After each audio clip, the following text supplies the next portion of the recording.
আমাদের একজন ইন্দিরা গান্ধী দরকার, কিন্তু ইন্দিরা গান্ধী তো নেই। উনি যে দলটাও তৈরি করেছেন তার মধ্যে ওরা বিজেপি ছোঁয়া আছে, জনতা উন্নয়ন পার্টি। উনি ভারতীয় জনতা পার্টি থেকে জনতা শব্দটা ধার নিয়েছে। আমি হুমায়ুন কবির নামে কাউকে চিনি না। আমার মনে হয় যার কথা শোনা যাচ্ছে তার নাম হনুমান কবির। উনি রামভক্ত হনুমানের মতোই বিজেপির নিষেধে লাফালাফি করছেন। বালিগঞ্জে যখন উপনির্বাচন হয় তখন বালিগঞ্জে বিজেপি তৃতীয় স্থানে চলে যায়। কেয়া ঘোষ তৃতীয় স্থানে চলে যান, দ্বিতীয় স্থানে উঠে আসেন সিপিএমের সায়রা শাহ আলিম। সেখানে বিজেপিকে টেনে তোলার জন্য ওনারই অবদান। উত্তর এবং মধ্য ভারতের জন্য এতদিন ছিল ওয়াইসি, এবারে উনি এলেন 26-এ। অবশ্যই আমি নিজে বিশ্বাস করি যে বনগাঁ রানাঘাটের মতো মতুয়া অধ্যুষিত এলাকায় মতুয়ারা এবার আর বিজেপির ভোট ব্যাঙ্ক হয়ে থাকবে না। কবিরের উল্টো দিকে মমতা বন্দ্যোপাধ্যায় যে ডাকটা দিয়েছেন মতুয়া এবং মুসলমানদের এক জায়গায় আসতে হবে, সেটা গুরুত্বপূর্ণ। উনি অনলি দেরিতে হলেও বুঝতে পেরেছেন যে গডসের ভক্ত হয়ে বেশিক্ষণ বেঁচে থাকা যায় না, তাই জন্য তিনি গান্ধী হওয়ার চেষ্টা করেছেন। নমস্কার, ওঙ্কার বাংলায় আপনাদের স্বাগত। আমি আপনাদের সঙ্গে বিশ্বজিৎ, আর এই মুহূর্তে আমার সঙ্গে রয়েছেন বিখ্যাত সাংবাদিক ও রাজনৈতিক বিশ্লেষক সুমন ভট্টাচার্য। দাদা, আপনাকে ওঙ্কার। নমস্কার। হুমায়ুন কবির, তিনি বাবরি মসজিদ শিলান্যাস করেছিলেন, এবারে নতুন দল করলেন জনতা উন্নয়ন পার্টি। তিনি বলছেন সংখ্যালঘু ভোটকে তিনি থাবা বসাবেন। মমতা বন্দ্যোপাধ্যায়কে তিনি কার্যত নিশানা করছেন। কি মনে হচ্ছে হুমিদ দেখে যে 26-এ প্রভাব ফেলবে হুমায়ুন কবির? দেখুন, আমি হুমায়ুন কবির নামে কাউকে চিনি না। আমার মনে হয় যার কথা শোনা যাচ্ছে তার নাম হনুমান কবির। উনি রামভক্ত হনুমানের মতোই বিজেপির নিষেধে লাফালাফি করছেন। উনি যে দলটাও তৈরি করেছেন তার মধ্যে ওরা বিজেপি ছোঁয়া আছে, জনতা উন্নয়ন পার্টি। উনি ভারতীয় জনতা পার্টি থেকে জনতা শব্দটা ধার নিয়েছেন। উনি যদি বিজেপির নিশানায় এইসব বিজেপির অঙ্গুলি হেলন এগুলো না করতেন, তাহলে উনি হঠাৎ করে বালিগঞ্জের জন্য প্রার্থী ঘোষণা করতেন না, আবার পরের দিন সেই প্রার্থী বাতিল করতেন না। ওনার পুরো প্রসেসটার মধ্যে দেখুন, একবার উনি বলছেন না যে বিজেপিকে নিশ্চিহ্ন করে দেবেন, উনি বলছেন যে তৃণমূলকে নিশ্চিহ্ন করব। তারপরে ওনার মূল শত্রু তৃণমূল।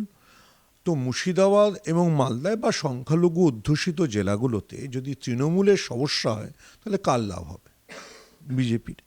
তো উনি বিজেপির নিশানাতেই এই কাজটা করছেন। ওই জন্যই আমি বললাম যে ওনার নাম হুমায়ুন কবির না হয়ে হনুমান কবির হওয়া উচিত, যিনি হনুমানের মতো লাফালাফি করে বিজেপির সুবিধা করে দিচ্ছেন।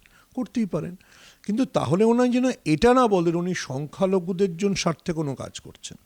ওনার যদি বাবরি মসজিদ গড়ার ইচ্ছে থাকে, বাবরি মসজিদ গড়ার ইচ্ছে হতেই পারে, সেটাও খুব একটা গুরুত্বপূর্ণ ইচ্ছে। সেটা ওনার 1992-এর 6 ডিসেম্বর বাবরি ভাঙার পর দেখা গেল না কেন? 1992 বাবরি মসজিদ ভাঙার পর কলকাতা শহরে প্রথম যেটা মিছিল হয়েছিল, আপনি এখনও পুরনো খবরের কাগজ দেখলে দেখবেন, সেটা প্রথম মিছিলটা হয়েছিল প্রেসিডেন্সি কলেজ থেকে। সেই মিছিলটা আমি ছিলাম।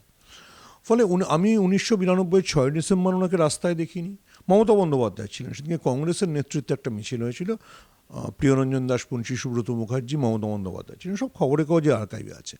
হঠাৎ 2025-এর ডিসেম্বরে যখন আর 3 মাস বাদে নির্বাচন, ওনার মনে হলো যে উনি কওমের স্বার্থে, মুসলমানদের স্বার্থে নেমে পড়বেন, এর মধ্যে সন্দেহের বিষয় আছে।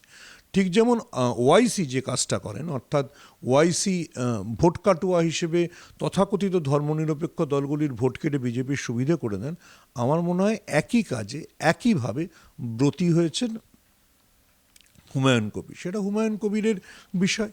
হুমায়ুন কবির সেই যে কাজটা করছেন, সেই কাজটার সঙ্গে মুসলমানদের কোনো সম্পর্ক নেই, এটা আমাদের বুঝতে হবে, এবং আমার ধারণা যে সংখ্যালঘুরাও এটা বুঝবে।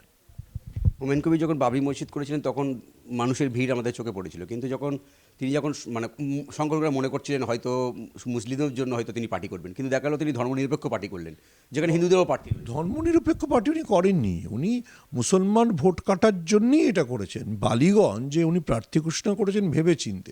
আমরা যদি মনে রাখি যে সুব্রত মুখোপাধ্যায় মারা যাওয়ার পর বালিগঞ্জে যখন উপনির্বাচন হয় তখন বালিগঞ্জে বিজেপি তৃতীয় স্থানে চলে যায়, কেয়া ঘোষ তৃতীয় স্থানে চলে যান, দ্বিতীয় স্থানে উঠে আসেন সিপিএমের সায়রা শাহ আলিম।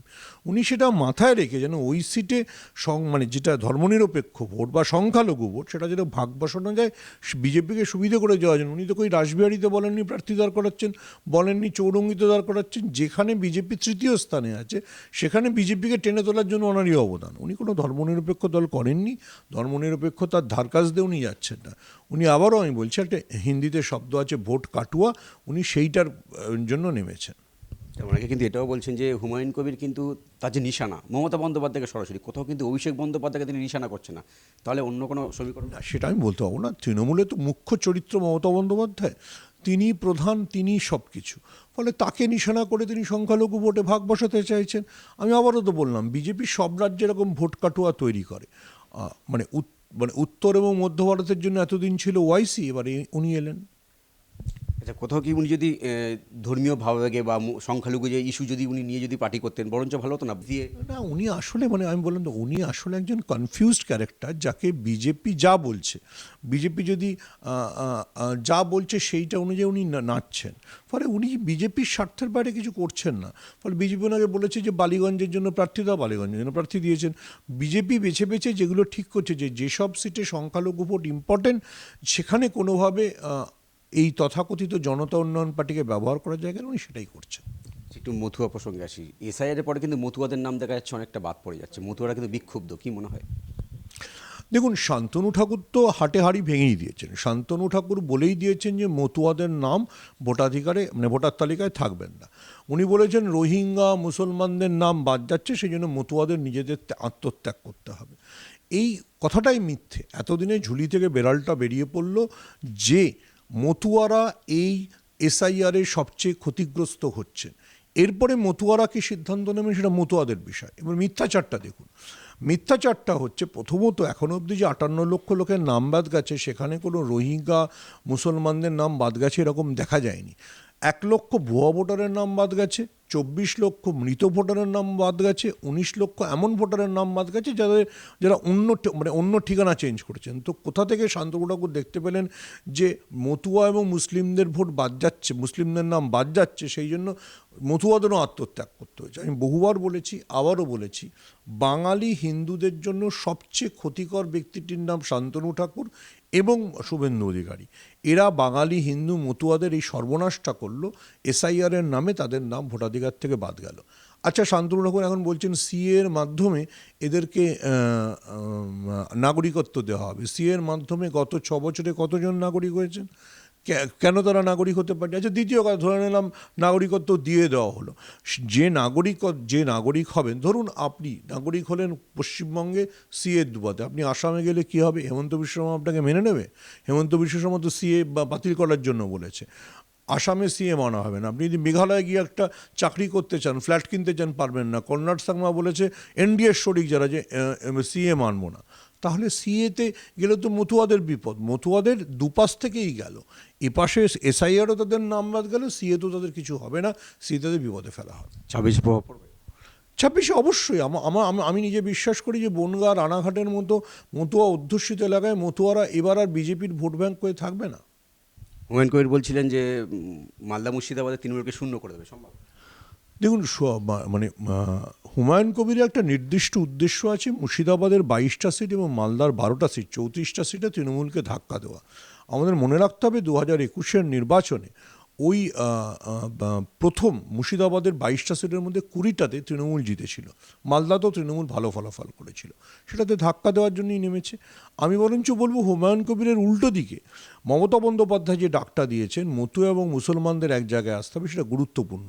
যদি এরা দুপক্ষই বোঝে যে বিজেপি তাদের কীভাবে দ্বিতীয় শ্রেণীর নাগরিকে পরিণত করলো, মুসলমানদের তো বলে আর মতুয়াদের না বলে, তাহলে তাদের জন্য উপকার। প্যাডি স্ক্যানের পর অভিজিৎ গঙ্গোপাধ্যায় অনেকদিন পরে মুখ খুলেছেন, কিন্তু তিনি সরাসরি মুখ খুলে কুলাঙ্গার বলছেন, অষ্টম শ্রেণী পাস, এগুলো করা উচিত হয়নি। কোথাও কি তাহলে বিজেপির যে অভিজিৎ গাঙ্গুলির সে দূরত্ব বাড়ছে মনে হয়? অভিজিৎ গাঙ্গুলি দেরিতে হলে বুঝতে পেরেছেন যে বিজেপি আসলে দলটা কীভাবে চলে। ভুলে যাবেন না, প্যাটিস কাণ্ডে যারা অভিযুক্ত তাদেরকে গলায় মালা পরিয়েছিলেন শুভেন্দু অধিকারী নিজে। আর সেই প্যাটিস কাণ্ডে অভিযুক্তদের কড়া সমালোচনা করছেন অভিজিৎ গাঙ্গুলি। তাহলে এই ফারাকটা স্পষ্ট হবে না? অভিজিৎ গাঙ্গুলি দেরিতে হলেও বুঝতে পেরেছেন যে গডসের ভক্ত হয়ে বেশিক্ষণ বেঁচে থাকা যায় না, তাই জন্য তিনি গান্ধী হওয়ার চেষ্টা করেছেন। তো এবার দেখাচ্ছে তার কি হবে। আচ্ছা, এই একদম শেষ আপনার কাছে, তাহলে কি এই 26 যত বিধানসভা এগোবে, তাহলে কি বিজেপির আদর্শগত তফাৎগুলো সামনে আসবে, ব্যক্তিগত মতপার্থক্যগুলো সামনে আসবে, বিজেপি যেভাবে খেলাটা সাজাতে চেয়েছিল, বাঙালিকে যেভাবে ভুল বোঝাতে চেয়েছিল, সেগুলো সামনে আসবে।